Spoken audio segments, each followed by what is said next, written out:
אוקיי, מדריך להתקנת קודי על דיסק און קי עם מערכת הפעלה שנקראת לינוקס, במקרה שלנו יובונטו.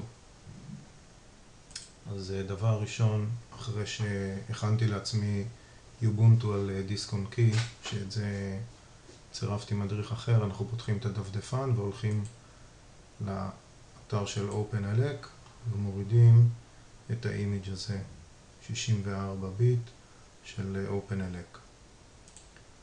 אחרי שהוא ירד, מן הסתם הוא נמצא בתיקיית הדאונלוד שלי, אני לוחץ קליק ימני ועושה לו extract here.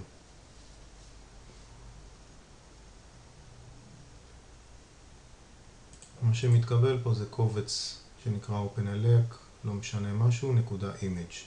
את הקובץ הזה אני צריך בעצם לפרוס על הדיסק און קי.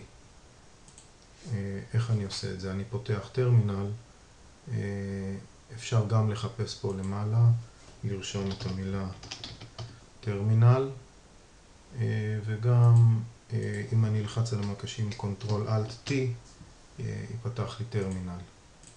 אז אני פותח טרמינל, אני אנקה רגע את המסך. כשאני מקיש את הפקודה LSBLK, אני בעצם יכול לראות את כל ההארד דיסקים שיש לי על המחשב. במקרה שלי יש פה SDA1 זה נקרא, זאת אומרת זה ההארד דיסק הראשי שעליו מצויות כל המחיצות שלי, ו-SR0 שמייצג את ה-DVD-ROM. בכל מחשב אגב SDA זה הכונן הראשון שעליו מותקנת מערכת ההפעלה, לא משנה אם היא מקינטוש, לינוקס, מייקרוסופט. זה בעצם הדבר הזה, עליו לעולם לא מתקינים שום דבר אחר. כשאני דוחף דיסק און קי לתוך המחשב, גם נפתחים חלונות שמראים אותו, אבל כשאני מקיש עוד פעם את הפקודה, אז אפשר לראות נוסף פה איזשהו התקן, וזה בעצם מציין את ה-USB סטיק שהכנסתי פנימה.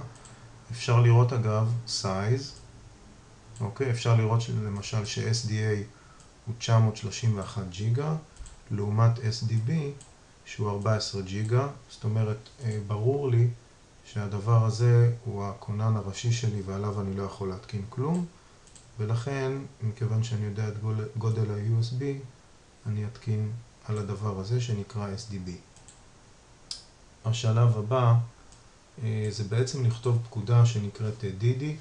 DD זה סט פקודות שלם גם בעולם הלינוקס וגם במייקרוסופט, שיודע לפרוס בינארית קבצים שונים ממקום X למקום Y.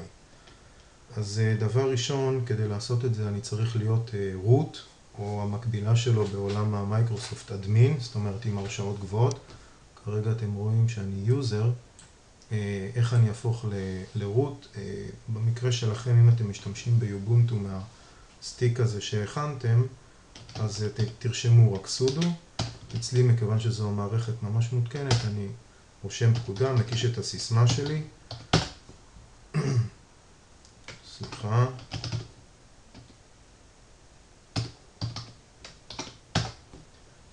והנה קיבלתי פה את root. אתם לא תצטרכו סיסמה, מכיוון שאתם עובדים על USB שהוא לא מותקן, מספיק שתרשמו סודו ואתם תהפכו לרוט. עכשיו מה שאני צריך לעשות זה, א', אני יודע ל-USB שלי, לדיסק און קי קוראים SDB. אז אני מתחיל את הפקוד ככה, DD,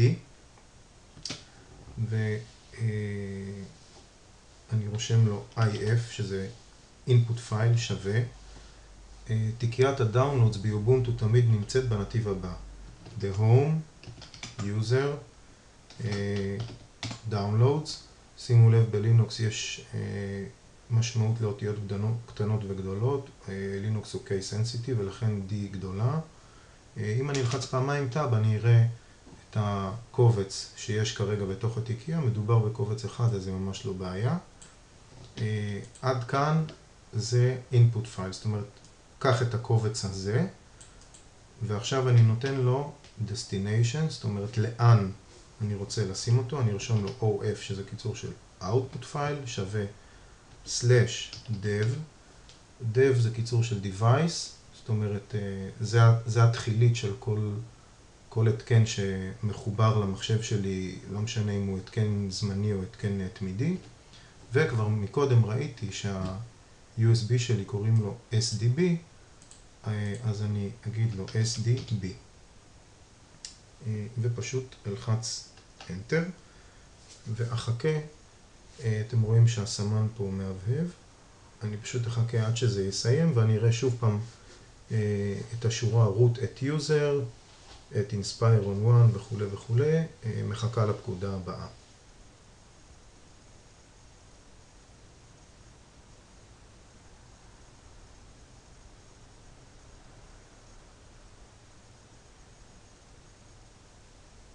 זהו, התהליך הסתיים.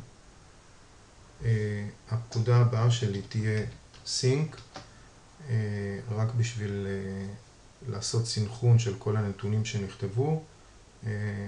עכשיו, אחרי שעשיתי את זה, אני רואה ששוב פעם שורת הפקודה מהבהבת, ואני יכול להוציא את הדיסק און קי. אל תוציאו את הדיסק און קי לפני שתכתבו sync.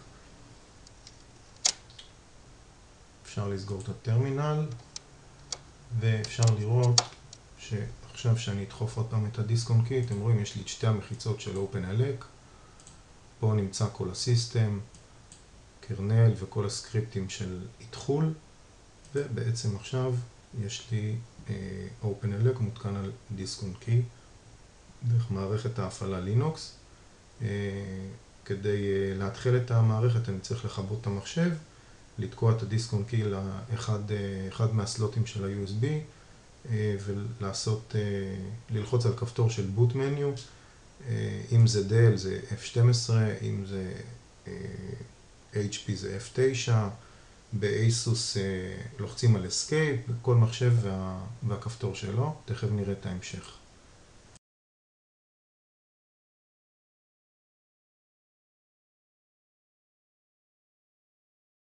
אוקיי, אז אחרי שעשיתי כיבוי של המחשב, אני מפעיל אותו מחדש, לוחץ על F12, ואז יש לי את התפריט הזה. אני בוחר לעלות מ-USB, ומיד Run Live של OpenELEC. אני אחכה כמה שניות עד שהמערכת תעלה.